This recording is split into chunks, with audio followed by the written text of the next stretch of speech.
Hey, we're back here in the Terminator loft. takeover. That's right. Yeah. Is Kevin still alive? No. Yeah, This is my boy right here. Oh my gosh. Liquid Metal Man is in here. Yeah. Passionate film critic. I love this. Yes, He watches is. my reviews, which He's is insane. unbelievable. Yeah, this is Robert Patrick. Robert In Patrick. case you didn't know. In case you didn't know. We're Washington. gonna get to why he's here, but I want to say one thing. When I was 8 years old, the movie that made me fall in love with films was Terminator 2: Judgment Day. I watched it with my parents on a couch, and that was the movie that started my passion for films. So to have you here sitting next to me is beyond surreal, surreal, right? beyond belief. But let's And get so if I do this, it's going to be.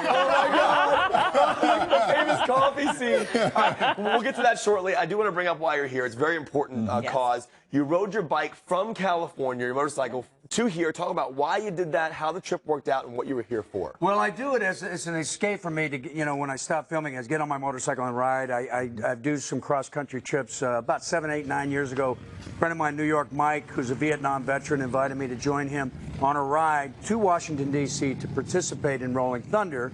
And we did that yesterday. It's fantastic for me because you can meditate while you're on your bike.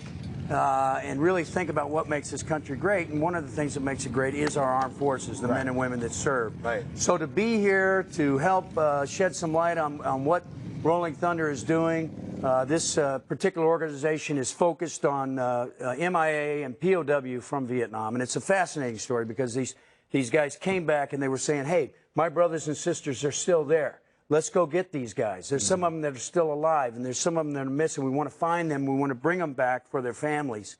And it's a demonstration. And that's why we come into D.C. and crank on those Harleys and make as much noise as we can, because we want the government, we want the people to know that there are still guys missing, and we want them home. Now, talk about your specific passion for this, because you actually have your family line has a very important military history. Having not served myself, I've done a military genealogy check on my family. My family dates back to the 1600s here. I had family members that served in the Revolutionary War, both sides of the Civil War, Union and Confederate.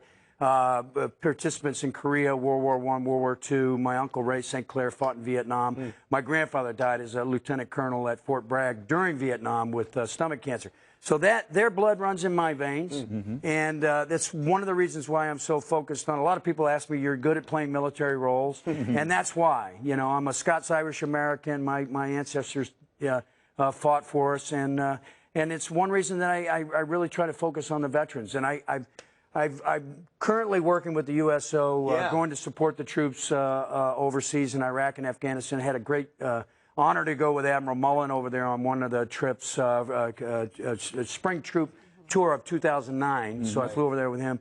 And I just want to do whatever I can to stay focused on veterans and veterans issues. And before I get to Terminator 2, I gotta say, because what you're doing is so incredible. As an actor, I love that you use your acting and your celebrity to do these things. Yesterday, you gave an incredible keynote speech at Rolling Thunder. Talk about that element, what you did up there. What did you want to say to everybody who was listening? Well, I love this country. And the reason that I do this is I really want the veterans, the ones that I've met in the Walter Reed, the boys that are coming back with missing limbs, the guys that are dealing with, as Linda said earlier in the earlier segment, the post-traumatic stress syndrome.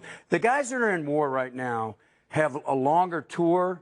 They see more combat action. The stress on them mentally is much greater than it was on the men that were in Vietnam. They had a shorter tour. They had like 4 to a year was, their cycle. These guys are going for a year or more, and it's even more stress. And we've got more veterans coming home and unfortunately committing suicide. There's 22 a day, as she said.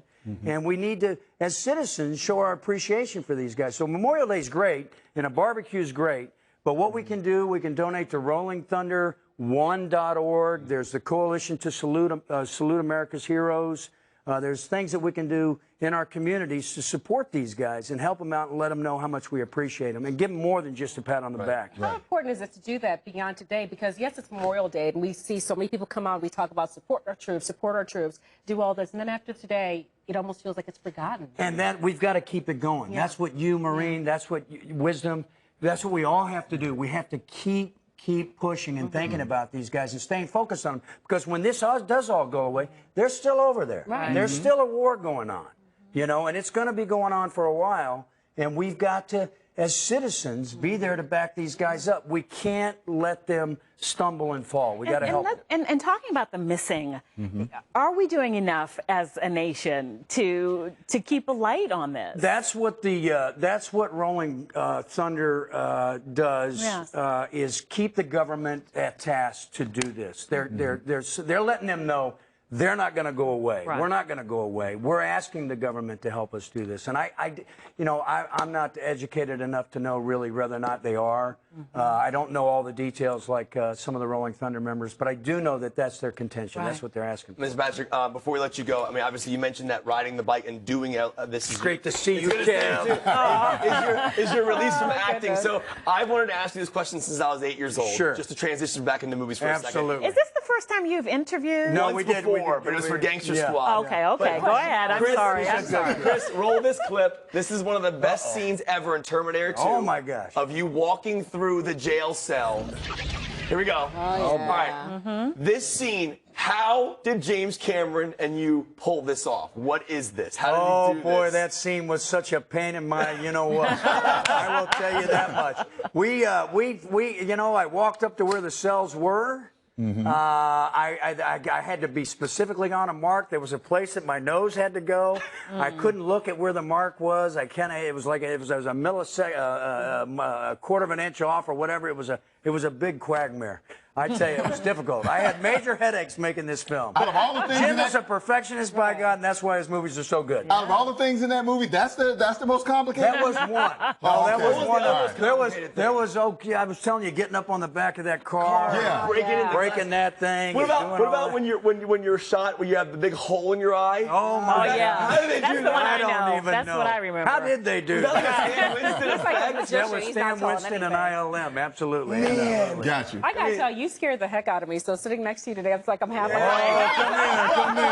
come on, Marie. Hey, Liquid Metal Man. It's showing all Maurice fiction. some love. 1,000. All right, Mr. Patrick, Patrick. thank you very much. you so God bless you. God bless you. Thank you so much. We've got a wild Thank you. ride on the track at Indy. We'll show you how it all you guys ended catch coming that up hug? next. Rolling Thunder Did you 1.org. did you catch the hug? 1.org.